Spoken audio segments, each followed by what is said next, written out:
Paulo Crias, e o pacote do Haddad, bom dia. Oi, bom dia, Mauro. Mais uma vez, obrigado pelo convite. Bom dia a todas e todos que estão nos assistindo aqui no canal.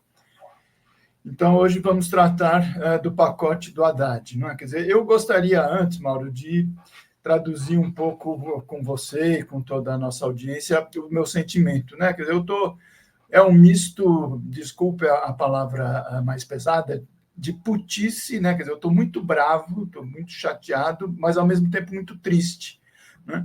Porque o que acontece? Veja, a gente está passando uma quadra da conjuntura nacional gravíssima, né? Quer dizer, essas últimas semanas a Polícia Federal concluiu o inquérito a respeito da tentativa do golpe, do envolvimento de oficiais de altíssima patente das Forças Armadas, essa coisa toda, né? E até o momento, quer dizer, o presidente Lula não fez nenhuma manifestação pública, isso era para ter uma rede nacional, entendeu? De rede de televisão para ele explicar, se não fosse por outra coisa, porque ele foi ameaçado de ser assassinado.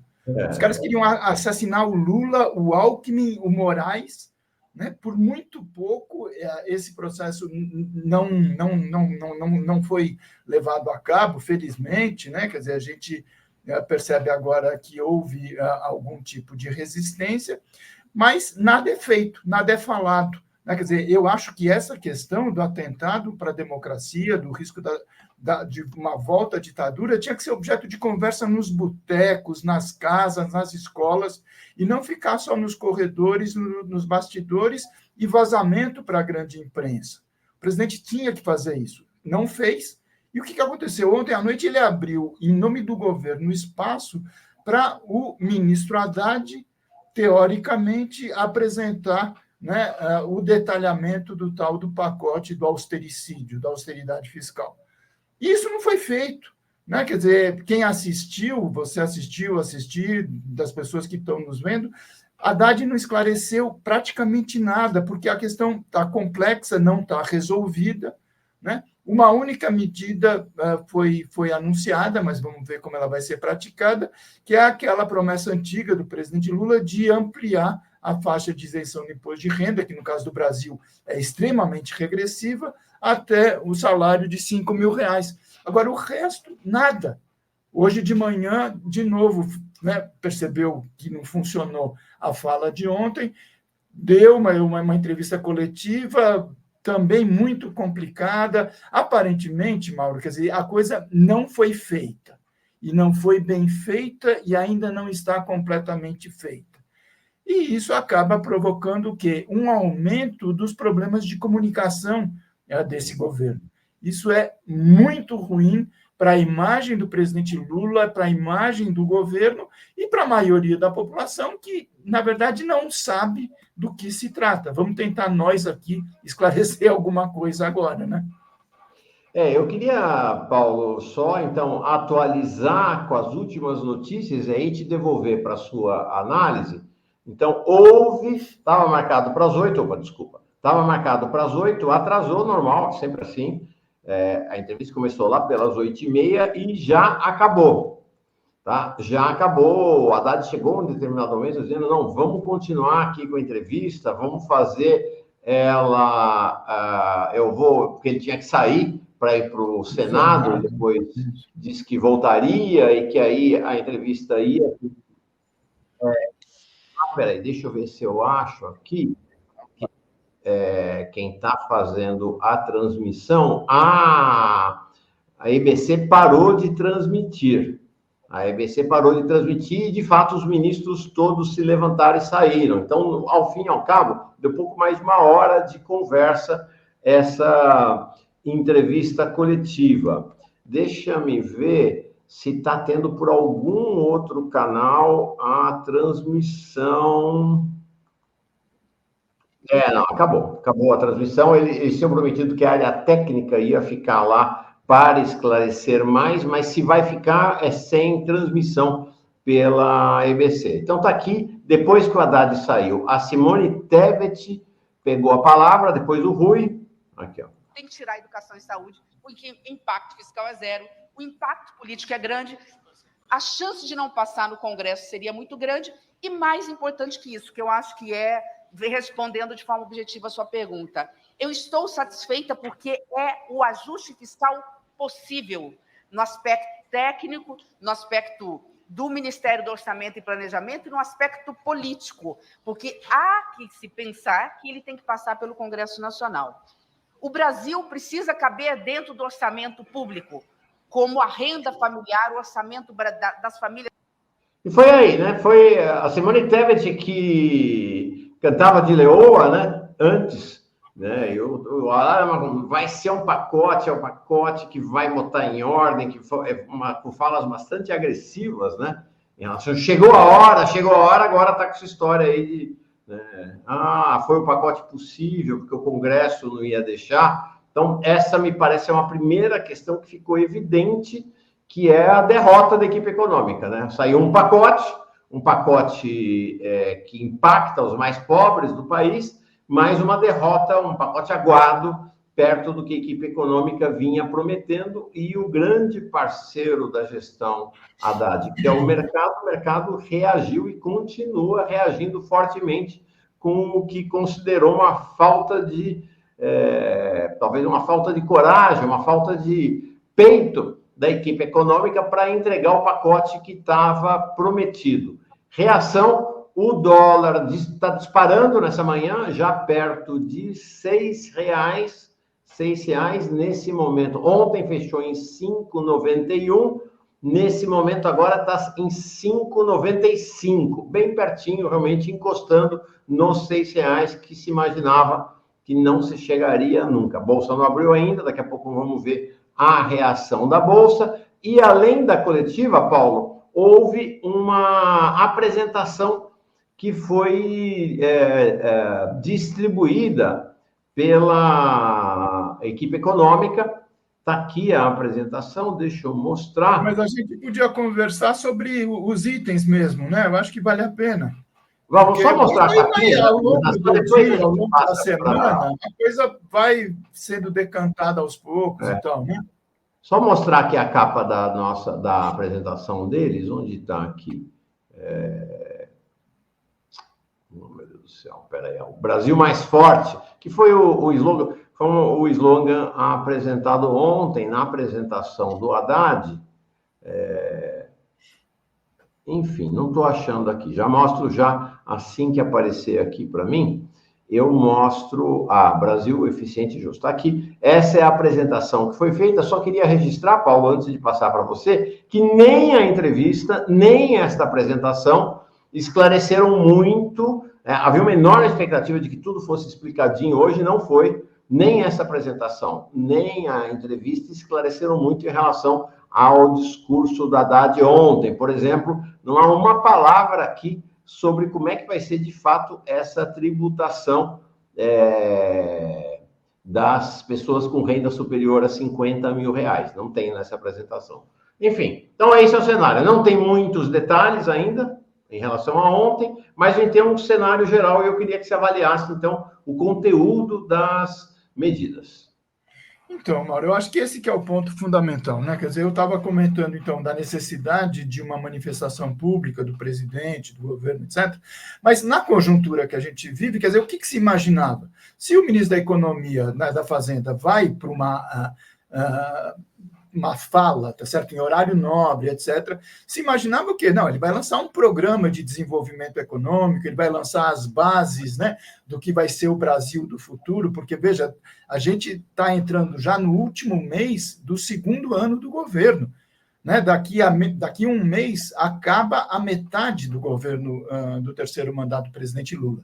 E as pesquisas estão mostrando que a popularidade não está lá essas coisas, para não dizer que está em queda. Então, o caminho deveria ser exatamente o oposto. Mas a lógica, o que foi? Foi de fazer uma fala no horário nobre, atendendo os interesses e as expectativas do topo da nossa pirâmide, que é a Faria Lima, que é o núcleo do financismo. Você percebe? Mas por quê? Porque o governo está, há 2 anos exatamente, completamente recuado do ponto de vista da política econômica, fazendo o jogo e os interesses de quem está justamente reclamando ainda mais medidas de austeridade.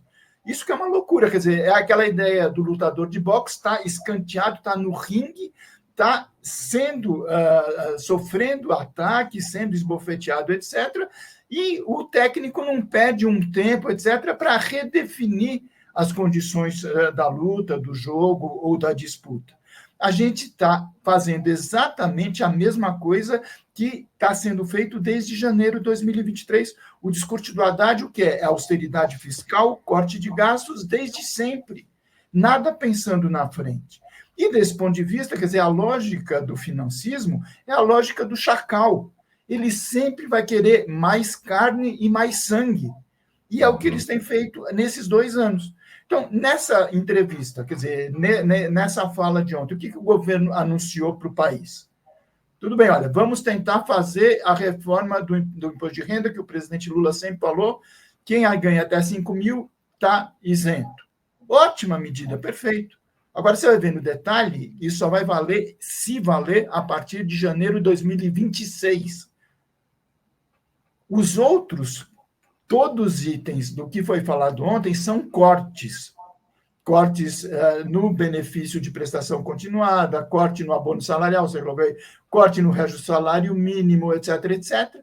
Você percebe? E valem a partir de 1º de janeiro de 25. Para cortes na área social, não tem prazo retardado. Esse é um primeiro ponto. O segundo ponto, o ministro comentou, olha, não, mas não precisa se preocupar, porque essa isenção, falando para Faria Lima, não é falando para nós, vocês não precisam se preocupar, porque essa isenção, né, ampliada até 5 mil vai ser compensada por outra. Porque a preocupação é o quê? Isso equivale, de alguma maneira, à redução de receita, ao aumento de despesa. Faria Lima berra, não, mas o que vocês vão fazer para repor? Ah, não, nós vamos mudar, e quem ganha acima de 50 mil vai ter aumento de imposto. Medida aparentemente interessante, né? Você está fazendo justiça tributária. Você isenta, né, até 5 mil, e esses valores seriam compensados com o aumento do tributo de imposto de renda para quem ganha acima de 50 mil. Só que a coisa aparentemente não é assim, tanto que nem saiu o detalhamento. Por quê? Porque muito pouca gente, Mauro, tem salário, do ponto de vista jurídico, contrato na CLT, acima de 50 mil. A grande maioria das pessoas que têm renda mais alta do que isso são contratadas na forma de pessoa jurídica. E exatamente por isso é que eles fazem essa opção, porque eles são isentos de lucros e dividendos. Então, essa conta provavelmente não vai fechar e a justiça tributária tão alardeada provavelmente não vai ser realizada. Vamos ver. Foi tema nosso de conversa ontem à noite, né, Paulo? Isto, que é, quem recebe 50 mil, não existe nesse país, gente, vamos falar a verdade. Salário registrado em carteira CLT de 50 mil reais. Não existe. Não. Né? O que você vai ter, que poderia recolher em imposto, é o chamado prolabore, se o sujeito é presidente da empresa, é dono. Mas também isso praticamente não existe. Os prolabores são desse tamanho exatamente para não pagar imposto. O que existe no país nesta faixa lucro, dinheiro que você traz para o seu bolso, no caso Paulo Crias, né, que é um rico empresário, através de lucros e dividendos, né? Ou acionista da Petrobras, que recebe dividendos. Sobre isto, não tem tributação. E não tem, na entrevista coletiva de ontem, nesta apresentação de hoje, nenhuma referência a começar a tributar lucros e dividendos. Zero. Nenhuma referência a isso. Então, da onde vai sair essa tributação desses salários? O Haddad deu um exemplo lá, falou, não, se a pessoa ela recebe renda de aluguéis, se ela recebe renda de... enfim, outras rendas, aí lá no imposto de renda dela vai chegar e vai ter 10%, ok. Mas o grosso da renda, né, que é esse de lucros e dividendos, continuará sem ser tributado pelo jeito. Tanto que o que eu tenho comentado já com vocês há muito tempo, e tenho manifestado, né, ontem e anteontem no fogo dessa conversa, é o seguinte, bastaria uma medida. O governo apresentar uma medida provisória, alterando a lei que, na época do Fernando Henrique, em 99, foi feito, concedendo esse absurdo que é a isenção de lucros e dividendos de imposto de renda. Acabou. Isso tinha que ser feito em janeiro de 2003, quando o Lula ganhou a eleição pela primeira vez. Já são 21 anos, nada é feito ano após ano, tá certo? E isso daria muito mais do que os tais dos 35 bilhões que está sendo anunciado, quer dizer, é dinheiro que entra para o caixa do governo, resolve essa questão que para eles é grave, que é a questão fiscal, e promove justiça tributária. Mas, de novo, não tem uma palavra a esse respeito. E o que fica? Quer dizer, continua a tecla de que o problema são as despesas na área social, porque continua a lógica do déficit fiscal primário. Você percebe que em nenhum momento, seja na fala de ontem, seja na entrevista de hoje, seja nessa apresentação, alguém fala de despesa financeira, Mauro. São, nos últimos 2 meses, 830 bilhões. A gente está falando de 35 bi, né, que ele quer reduzir despesa, 830 bilhões a título de pagamento de juros da dívida pública. Isso não tem uma palavra, não tem teto, não tem contingenciamento, não tem limite, não tem moralização, não tem medidas antifraude. Você percebe? E as medidas, então, é o quê? Olha, acaba com a promessa do presidente Lula da política do salário mínimo. Isso é fundamental, quer dizer, o Lula diz, olha, o salário mínimo vai ser aumento pela reposição da inflação mais o crescimento do PIB. O Haddad, muito malandramente, quer dizer, está usando a expressão, não, nós vamos manter a política de valorização real do salário mínimo. Tá bom. Eu vi na entrevista. Não é para dar o PIB, é o que é adaptado à lógica do austericídio, do novo arcabouço fiscal, que diz que pode ser, em alguns casos, de aumentar até 2,5%. Então, se o PIB, por exemplo, crescer 2,2%, 3,2%, né, você vai ter o salário mínimo reduzido em relação ao que foi o crescimento da economia. Alguém pode dizer, não, mas isso é pouco, alguns reais, mas não importa. Do ponto de vista macroeconômico, a massa de recursos ela é significativa. Isso vai alterar benefício de prestação continuada, isso altera o salário mínimo, né, de milhões e milhões de pessoas e famílias, isso altera os benefícios da própria Previdência Social. E qual é o sentido disso? Única e exclusivamente para atender os desejos da Faria Lima. Vamos mudar o abono salarial, que é uma conquista histórica da classe trabalhadora nesse país. Você percebe? Vamos mudar a regra para o BPC, entende? Não, porque temos que moralizar. Então, vamos moralizar as fraudes das contribuições das grandes empresas, não da família que eventualmente não conseguiu fazer. Você imagina, quer dizer, você tem que levar a pessoa deficiente, o idoso em condições de saúde, às vezes nos rincões do Brasil, no posto do INSS, e daí, se não conseguiu fazer naquele mês, esse recurso está fraudado. Quando você tem mais de 1 trilhão de imposto de renda sendo fraudado, que todo mundo sabe quais são as empresas que fraudam, mas nada, de novo, é feito nesse sentido. O discurso demagógico dos militares, não, vamos remorar. Tá bom, é importante, óbvio, os militares devem deixar de ser uma casta e têm que serem tratados da forma republicana, como todas as outras carreiras.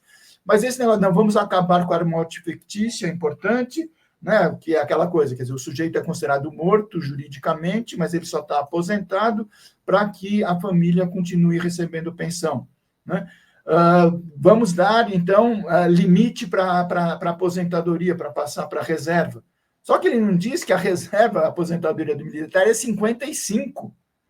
E é engraçado, ele em nenhum momento falou, Paulo, em nenhum momento, é engraçado isso, né? Ele em nenhum momento falou que a aposentadoria do militar vai ser com 55 anos, que é uma situação diferente de guerra. Se o militar vai para a guerra, necessariamente, quando volta, tem que ter aposentadoria, óbvio. Lógico, agora não é disso que nós estamos falando. Estamos falando de militar que pinta faixa na rua, que dá golpe de Estado, é desse tipo de militar que a gente fala. É 55 anos, ele não falou uma vez que era esse. Porque é isso, né? Para mulher que não é militar é 62 e para homem 65. É um assinte, né? É um assinte.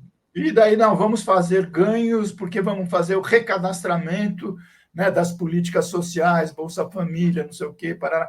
Isso faz parte do cotidiano de aprimoramento, aperfeiçoamento da máquina pública, mas não teve nenhum corte de peso efetivo nas despesas governamentais para o chamado andar de cima. Você percebe? Quer dizer, então, e isso, desculpa a expressão, mas é o cocô do cavalo do bandido. Sabe qual é a previsão das despesas orçamentárias para 2025, Mauro? A lei orçamentária está já tramitando lá na Comissão Mista do Orçamento. Tirando toda a parte financeira, são 3 trilhões, mais de 3 trilhões. Mas vamos para facilitar, né? As pessoas não têm nem a dimensão de quanto é esse valor. 10% de 3 trilhões são 300 bilhões. 1% disso dá esse tal desses 35 bi que ele está querendo vender como uma grande revolução na coisa da contenção de despesa. Não faz nenhum sentido, quer dizer, fazer um grande esforço como esse, penalizando os setores da base da nossa sociedade, quem ganha menos, tá certo? E permanecendo, né, quer dizer, o topo da pirâmide da desigualdade, com todas as benesses, sem ser atingido.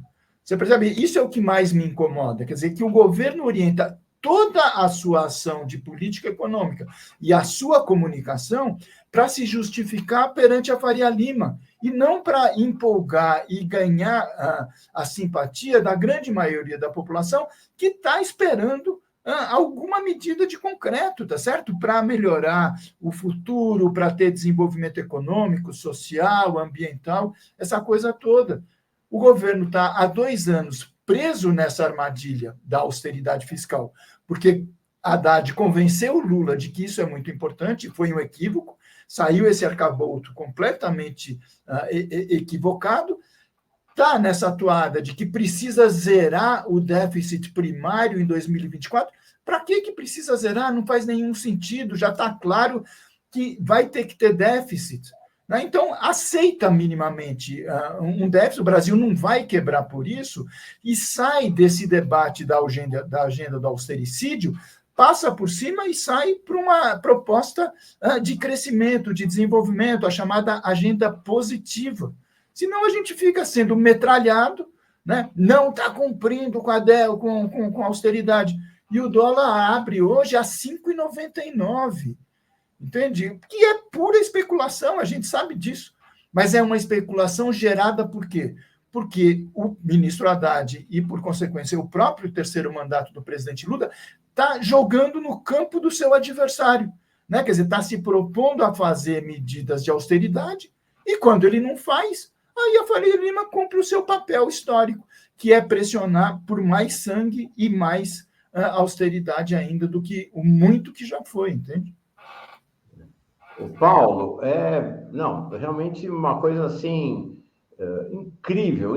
Esperava-se algum esclarecimento, não houve maior esclarecimento na coletiva. A impressão que dá, Paulo, é que, na verdade, não está esclarecido porque também não está muito definido, não. O governo parece estar batendo cabeça.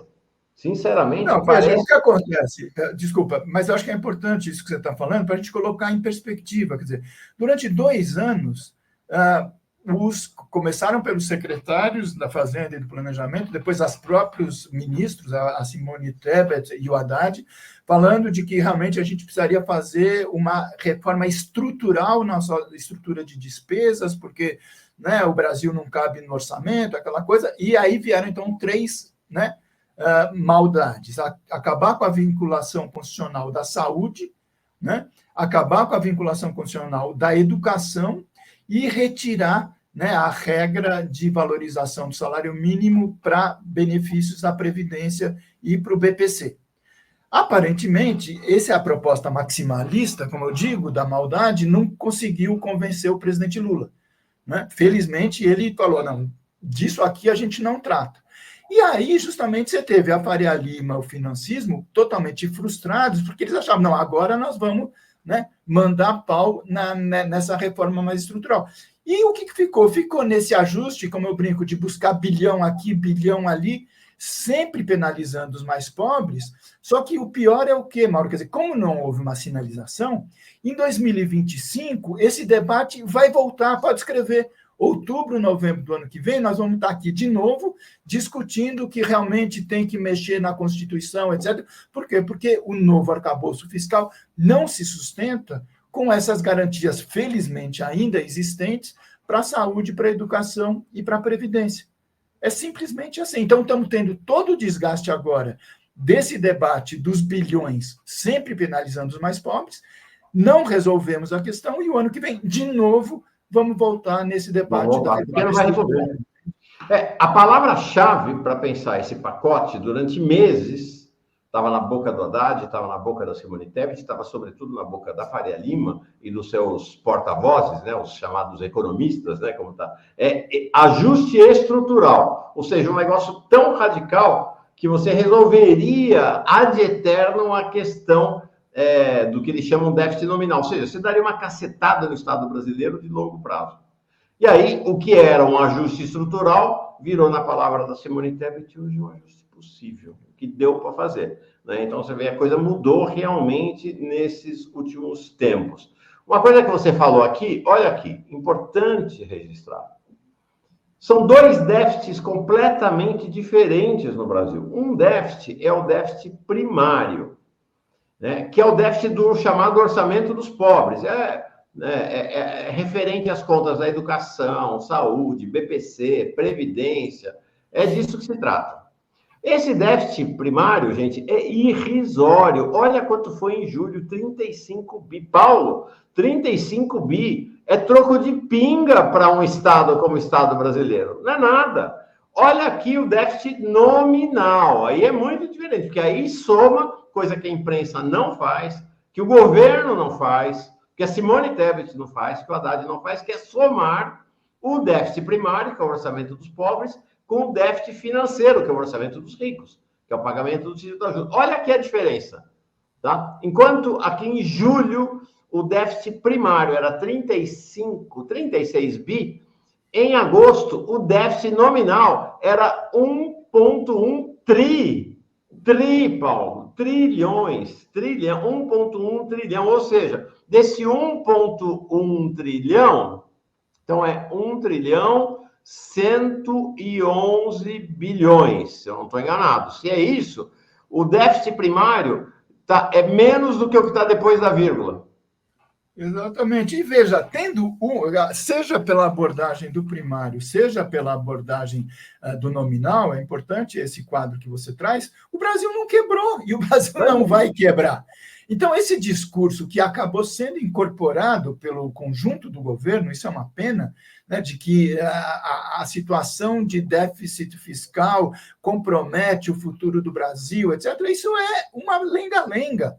Você percebe? Quer dizer, o Brasil está apresentando, ao longo dos últimos 10 anos, em 9 anos, o déficit primário, inclusive, foi registrado, para não dizer o nominal, que ele sempre teve, né, nessa última década, da ordem de 700, 800, 900, agora provavelmente 1 trilhão, e isso não é um problema. Por quê? Porque você tem as condições, do ponto de vista da soberania monetária, o Brasil tem a sua grande maioria, mais de 95% da sua dívida pública, ela é denominada em reais, ao contrário, por exemplo, da Argentina, que passa problemas sérios, porque a dívida pública da Argentina é em dólar, é moeda estrangeira, e realmente isso é complicado, porque você tem que gerar um esforço fiscal interno para gerar esses dólares para pagar, se não houver renegociação.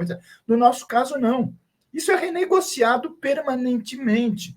Por quê? Porque todo mundo sabe que existe um potencial futuro para um país chamado Brasil, para uma economia desse país chamado Brasil, que vai fazer com que essa dívida pública ela seja negociada, honrada, sem nenhum problema. Você percebe? Quer dizer, então, fazer a política econômica pensando em zerar esse déficit é um contrassenso.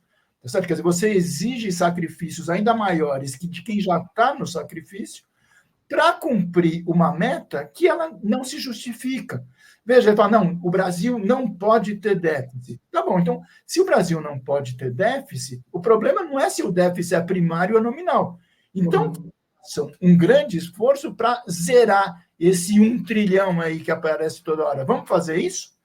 Então, assim como não se paga mais BPC, não se paga mais Bolsa Família, vamos parar de pagar juros da dívida? É isso que eles estão propondo?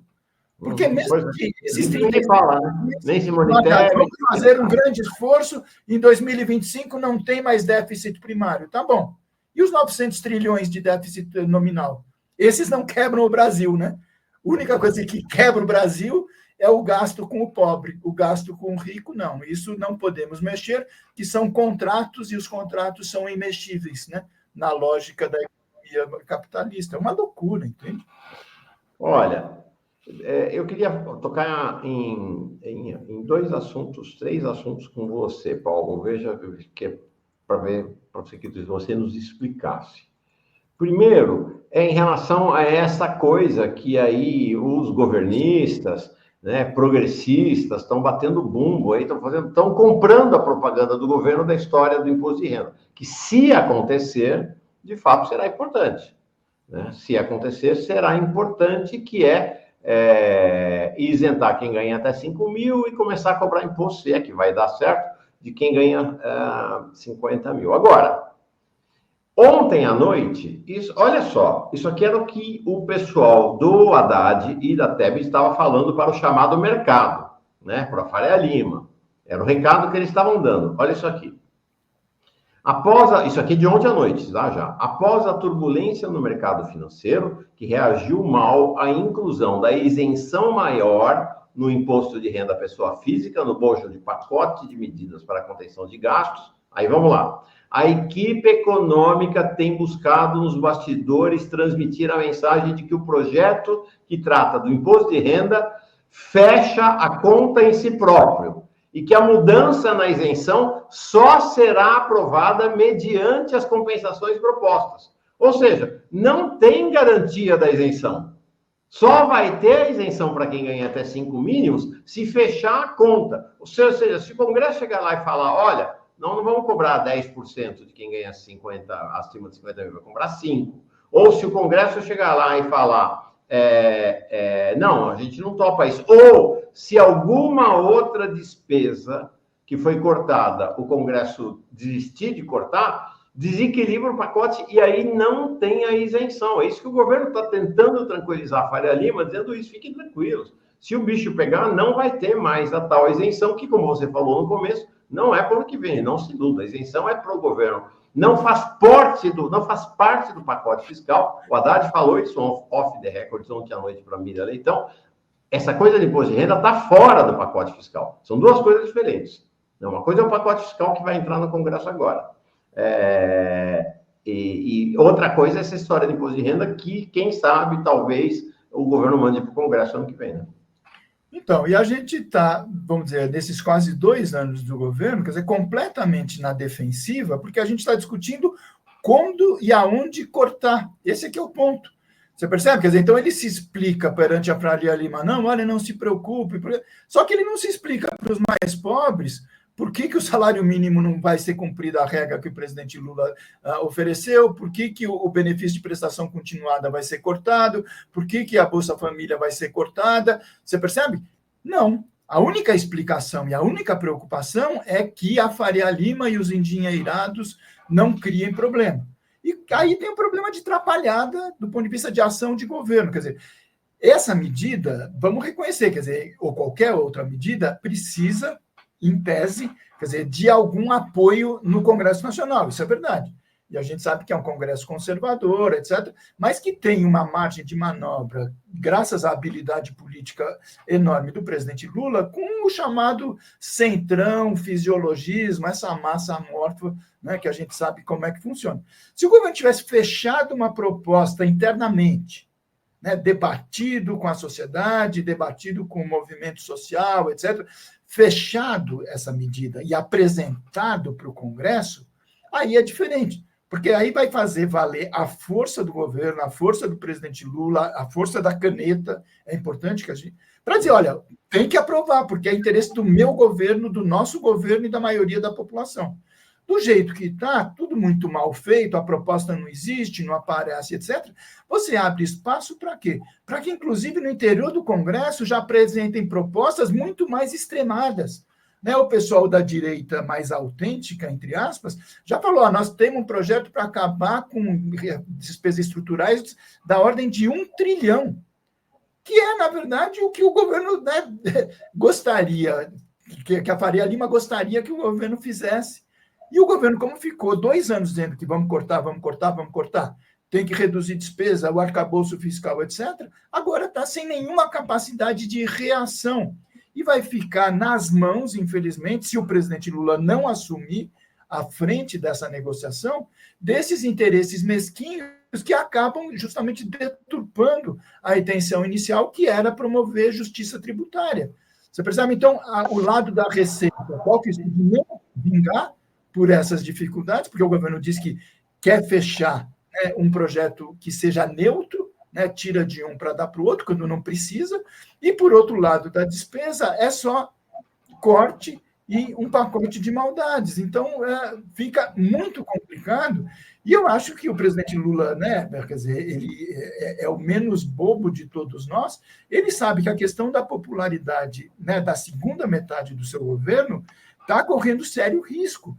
E à medida que mexe com salário mínimo, que mexe com BPC, que mexe com Bolsa Família, arrisca contingenciamentos elevados em saúde e educação, apesar de não promover, né, a desvinculação constitucional, agrava muito a possibilidade da sua reeleição, entende? Então, eu realmente confesso que não estou entendendo, quer dizer, o fato de que o ministro Haddad está ainda com toda a liberdade, tá certo? Para continuar discutindo com a Faria Lima nos marcos propostos para a Faria Lima, que é austericídio e austeridade. Nada apontando para uma retomada do crescimento, do desenvolvimento, da nova indústria, tudo isso que são as exigências para alguém que discute o futuro do Brasil, percebe? Essa é uma questão que eu queria trazer para a tua ponderação agora do ponto de vista de política econômica.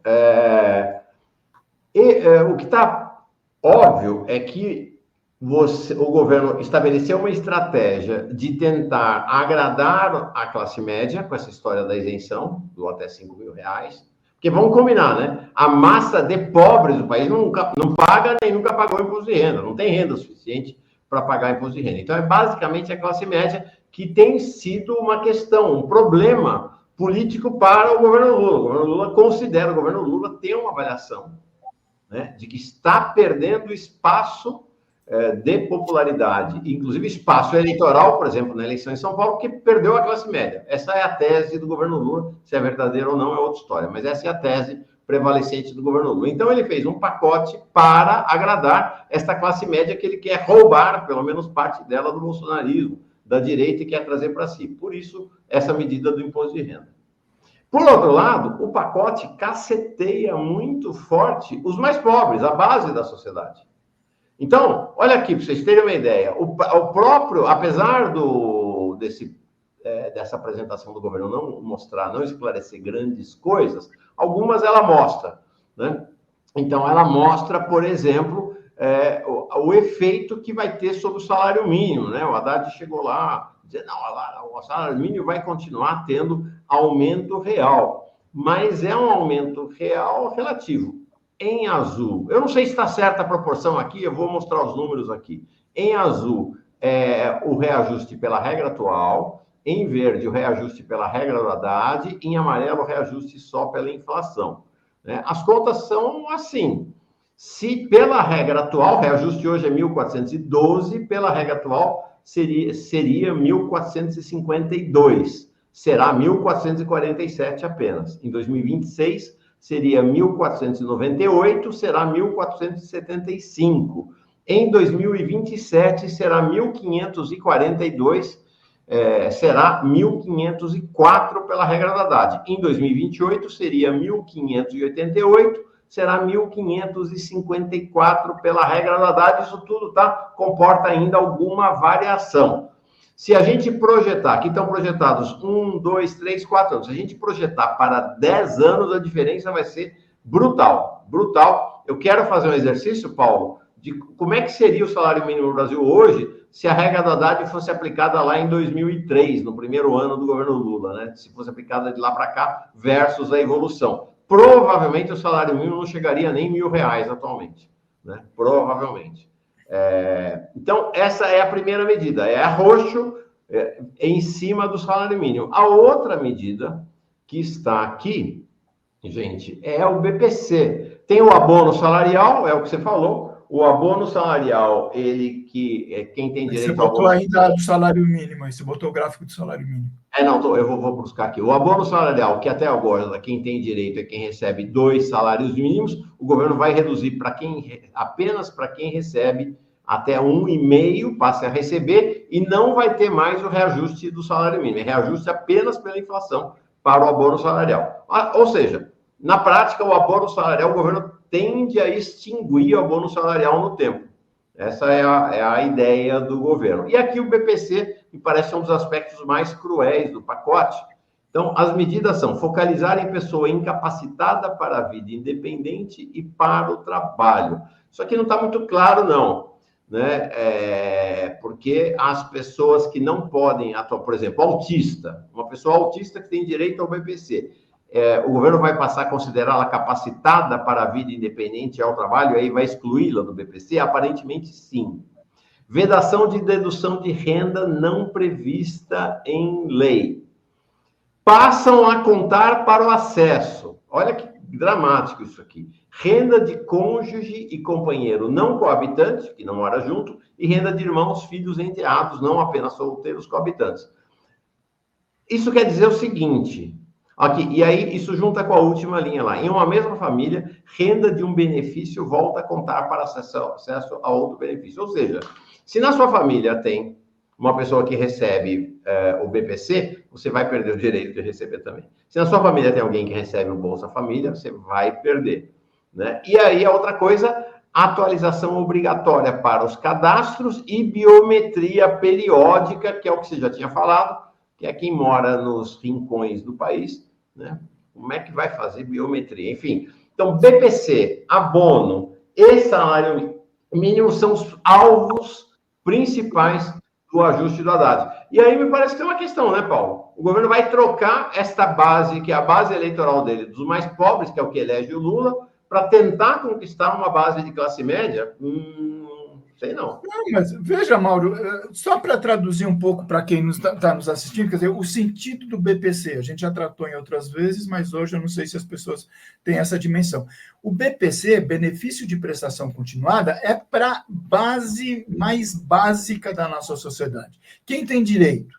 São famílias que têm, primeiro, uma pessoa com deficiência, né? Maneira ampla, né, a classificação de deficiência, ou pessoas que não tenham contribuído na sua história de vida com a Previdência Social, por N razões, trabalhava no campo, tinha situações, né, de vida cidadã complicada, etc., e tem mais de 65 anos, tem direito ao quê? A fortuna de um salário mínimo. Agora, qual é a condição dessa família para ter essa fortuna de um salário mínimo? A renda dessa família não pode ser superior a 1/4 de salário mínimo per capita, Mauro. Então, você imagina o drama da família. São 4 pessoas que sobrevivem com o salário de 1. Então, por exemplo, é um pai de família, a mulher não trabalha e tem, por exemplo, 2 filhos em casa. A renda dessa família é 1 salário. Isso são os privilegiados? As pessoas que recebem esse tipo de vida, imagina a vida, o cotidiano dessas pessoas, para pagar transporte, alimentação, saúde, aluguel, etc. Se por acaso tem alguma dificuldade para comprovar, né, a deficiência do filho, ou para ir recadastrar o idoso que provavelmente depende de cadeira de rodas para pegar o ônibus, não, isso é fraude, tem que cortar. Essa lógica é a lógica da perversidade, Mauro, que reproduz a lógica da nossa elite escravocrata, você percebe, que acha que o povo está ali justamente para se beneficiar como se o que a elite recebesse na forma de isenção, de benefício, etc. e tal, não fosse justo de participar nesse bolo. Quer dizer, então a reação é o quê? Não, vai isentar, né, até 5 mil, mas nós que ganhamos mais de 50 mil, não, aí não pode. Ou acabar com a isenção de lucros e dividendos, não, aí não pode. Colocar limite para pagamento de juros da dívida, não, aí não pode. Agora, o pobre, o miserável, o deficiente, aí é fraude, aí é abuso, aí é erro na aplicação da despesa pública. Não pode, gente. Essa coisa do BPC nos chama muita atenção, porque ela é talvez o aspecto mais evidentemente cruel. O nosso Davi Decache está chamando isso de darwinismo social. Porque é o seguinte, o que o governo Lula vai fazer é retroagir em relação ao que tinha no governo Bolsonaro, gente. É disso que se trata. No governo Bolsonaro, veja essa linha aqui, focalizar em pessoa incapacitada para a vida independente e para o trabalho. Então, se a pessoa está lá na favela e fica em cadeira de roda, o que o governo Lula está dizendo é o seguinte, por que é que diz que de cadeira de roda você não pode trabalhar? Vai trabalhar, vagabundo. É esse o discurso. Vai trabalhar, vagabundo. Com cadeira de roda você pode trabalhar, sim. Pessoa miserável, vivendo na favela, vivendo no alagado, vivendo no cortiço. Esta é a lógica. Pessoa foi no governo Bolsonaro, mas não foi evidentemente, por obra e graça do Bolsonaro, foi por pressão do movimento social, que os autistas e as autistas foram incluídas como pessoas com direito a receber o BPC. O que agora o governo Lula vai dizer não, você é autista, está fora. Gente, vai ser um negócio... Essa história do BPC é de uma crueldade realmente... Por isso que a gente fala tanto, né? Paulo, está todo mundo muito indignado com o que está se fazendo em relação ao BPC. É um cenário realmente dramático. Paulo, fala. Você quer falar? Eu tinha mais uma questão para você. Não, eu acho que era só para reforçar, né? Quer dizer, você arranjou um adjetivo, né? Uma palavra mais politicamente correta do que a minha putice, né? A nossa indignação, eu vou passar a adotar, se você me permite o direito autoral, estamos todos indignados. E o problema é que existem alternativas, entende? Quer dizer, não é o único caminho que poderia ser seguido, ainda dentro da lógica de cumprir a austeridade fiscal, que a gente é contra, mas que seja isso. Então, faz uma medida provisória e acaba com a isenção de lucros e dividendos. Da noite para o dia, esses 35 bilhões que eles estão querendo, né, recolher bilhão aqui, bilhão ali, sempre em cima dos mais necessitados, vai surgir promovendo um mínimo de justiça tributária, entende? Quer dizer, é possível fazer, não precisa fazer uma revolução, né? Acabar com a austeridade. Implantar o socialismo. Não, de jeito nenhum. Dentro dos marcos, não só do capitalismo, mas da maldade do arcabouço fiscal, dá para fazer. O ideal seria realmente abrir uma discussão na sociedade, de novo, chamando o presidente Lula para o centro do foco, fazendo uma fala em horário nobre, tratando das dificuldades do momento, chamando para um sacrifício de todo mundo, principalmente quem não contribui em nada para o sacrifício, né? E falar, olha, teremos que alterar as regras do arcabouço fiscal, é normal, porque senão 25 e 26 a gente vai estar de novo fazendo a mesma discussão e o pacote da maldade vai voltar com a história de que tem que retirar os pisos constitucionais da saúde, da educação, da previdência, essa coisa. Desculpa, mas vai lá. A sua última pergunta. Porque é o seguinte, as coisas não... Apesar desse documento que eu mostrei aqui, dessa apresentação, apesar da coletiva, as coisas não estão ainda claras, tá? Evidentemente que não tem um detalhamento das medidas ainda, vamos ver como é que vai ser, vamos ver se a área técnica da Fazenda e do Planejamento vai falar, como é que o assunto vai rolar. Paulo, mas me deu a impressão, pelo que eu vi da entrevista do Haddad, posso estar enganado, de que tem sim um ataque aos pisos da saúde e educação, um ataque indireto. Me pareceu. Por quê? As emendas, o que está todo mundo, né, o pessoal progressista está dizendo, não, olha que maravilha, agora as emendas parlamentares, 50% vai ter que ser destinado obrigatoriamente para a saúde. O que as pessoas não estão levando em conta é que o que o Haddad falou hoje é que essas emendas parlamentares vão para dentro do orçamento da saúde. Ou seja, Na prática, você vai comprimir o orçamento da saúde, porque não estava, né? Uma coisa é o orçamento da saúde, que tem que obedecer o critério do piso constitucional. Outra coisa são as emendas parlamentares. Agora vai para dentro. Então, na prática, o piso constitucional da saúde vai ser quebrado. A mesma coisa com a educação, né? O pé de meia, que estava fora do orçamento da saúde, vai para dentro. E na hora que ele entra para dentro do orçamento da educação, ele comprime, claro, o dinheiro destinado para outras emendas, além da coisa do Fundeb também, que já vinham anunciando que iam fazer, né, que é aumentar a parcela do Fundeb que vai para dentro. Então, me parece que, de maneira disfarçada, o governo está quebrando os pisos constitucionais da saúde e educação. Estou errado? Uma avaliação assim meio de leigo, à distância. Não, Mauro, você está absolutamente correto. Eu ia, inclusive, apontar para essa incoerência. Porque o que acontece? Quer dizer, desde que a Constituição foi aprovada, em 1988, que tem, né, vamos lembrar, o presidente Sarney, à época, né, o representante máximo do conservadorismo, das elites desse Brasil, etc., dizia, não, do jeito que a Constituição está montada, o país vai ficar ingovernável. E ele se referia principalmente à questão econômica, tributária e financeira. Né? Por quê? Porque esses mínimos para a saúde e para a educação e o compromisso de que os benefícios previdenciários estariam atrelados ao salário mínimo dá aquilo que a gente chama de despesas obrigatórias. Né? Quer dizer, e aí realmente o Congresso e o governo ficam limitados no sentido positivo, quer dizer, daqui ninguém tira, né? Mínimo para a saúde, mínimo para a educação e mínimo para a Previdência, e se você não tiver políticas mais audaciosas do ponto de vista fiscal, de desenvolvimento, etc., você acaba cumprindo, quer dizer, com redução de outras despesas que não estão incorporadas na garantia constitucional. Então, como segurança pública, ciência e tecnologia, salários, essa coisa toda. Então, a cada exercício, desde 88, que você tem malandragens mirabolantes justamente para não cumprir com essas questões.